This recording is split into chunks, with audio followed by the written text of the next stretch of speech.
Casi siempre escuchamos o leemos que el ejército de Chile es muy parecido al modelo que utilizaba Prusia, y muchos se preguntarán por qué pasó esto. Durante la guerra franco-prusiana, el prestigio del ejército alemán creció tanto que llamó la atención de países como Chile para buscar una doctrina militar competente. En el periodo de 1870 y 1914, los gobiernos de los estados europeos, dominados por sentimientos nacionalistas y rivalidades, aumentaron notablemente su personal de sus fuerzas armadas y destinaron numerosos recursos a las industrias de armamentos. En esos tiempos, el sistema de reclutamiento prusiano, consistente en conscripción mediante el servicio militar obligatorio y fuerzas de reservas, llegó a ser paradigmático dentro y fuera de Europa, y Chile no fue la excepción. Con la llegada del militar prusiano Emil Körner en 1885 se marcó un antes y un después en el ejército chileno. A pesar de la victoria de Chile contra los vecinos peruanos y bolivianos, quiso afianzar su poder militar para convertirse en una potencia en la región.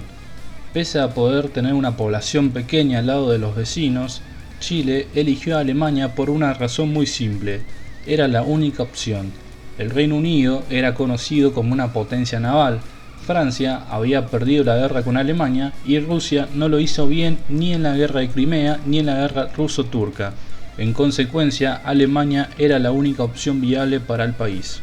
Esta doctrina militar tiene un fuerte énfasis en la iniciativa personal de los oficiales, los cuales deben estar en condiciones de tomar el mando de al menos 3 puestos por encima de su grado actual.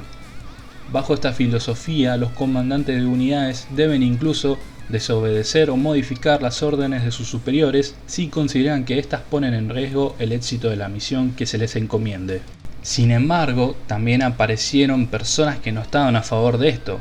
Los partidarios de mantener el modelo francés, especialmente oficiales de alto rango que se habían especializado en Francia, criticaban las enseñanzas de Körner en la escuela militar y la recién formada Academia de Guerra.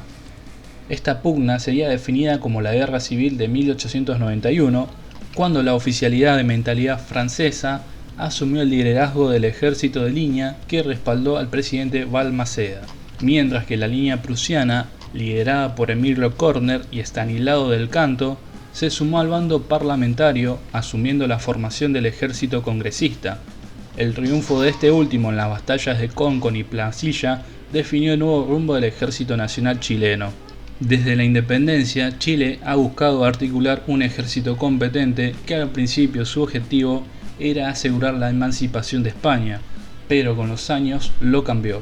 Ahora buscaba consolidar sus fronteras y obteniendo nuevos territorios que beneficien la economía del país. También el ejército se utilizó para resolver problemas internos que llevaron a sangrientas guerras civiles como la anterior dicha.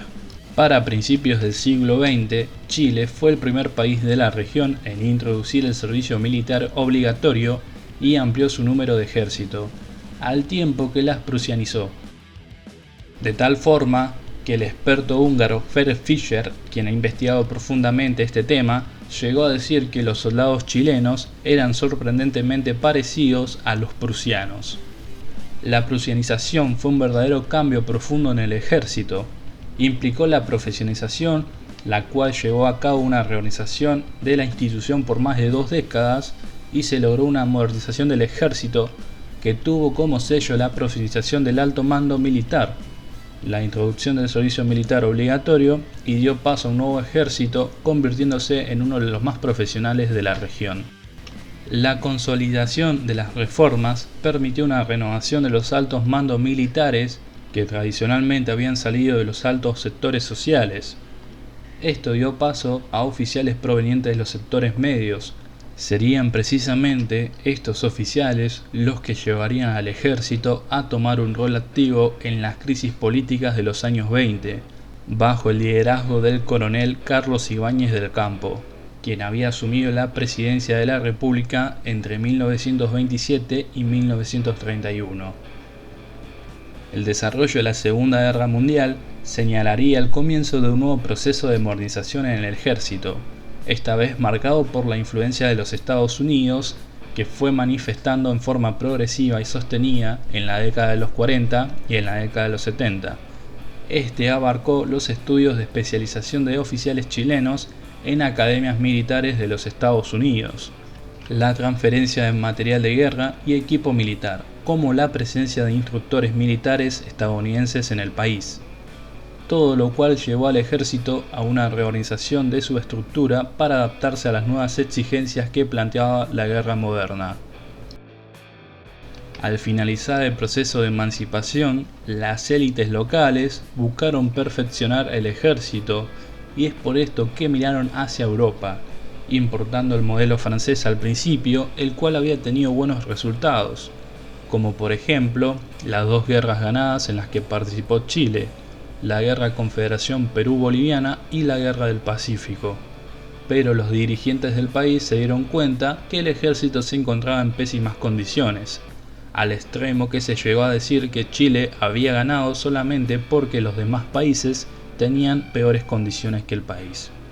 Es por esto que después los altos mandos miraron nuevamente hacia Europa buscando un ejército poderoso al cual imitar, y lo encontraron en Prusia, que se convirtió en potencia militar en el continente europeo luego de derrotar a Francia en la guerra franco-prusiana.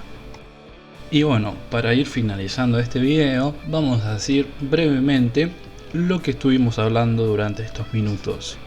La influencia prusiana importó para la generación de un ejército profesional, preparándolo en tiempos de paz para enfrentar posibles situaciones de conflicto, presupuesto que se aproxima estrechamente al concepto de ejército desarrollado en el proceso de formación militar prusiana. Todo ello hace al ascendiente que ejercieron las primeras misiones militares prusianas en dos aspectos claves de la profesionalización del ejército: la formación de la oficialidad con la creación de la Academia de Guerra y la reformulación de la Escuela Militar, como también el servicio militar obligatorio, instituciones que en ellas se sellaron la impronta característica del ejército chileno en el siglo XX. Bueno amigos, espero que este video les haya gustado. No olviden dejar su me gusta, su suscripción si no están suscritos, una opinión de este video, y también pueden dejar recomendaciones de qué les gustaría ver en los próximos videos. No olviden que tenemos cuenta en Facebook, también tenemos cuenta en Instagram, una cuenta en Twitter y tenemos un Discord del canal, el cual utilizamos para charlar entre nosotros, como también para hablar de cualquier tema en realidad. Espero que estén bien y nos vemos en un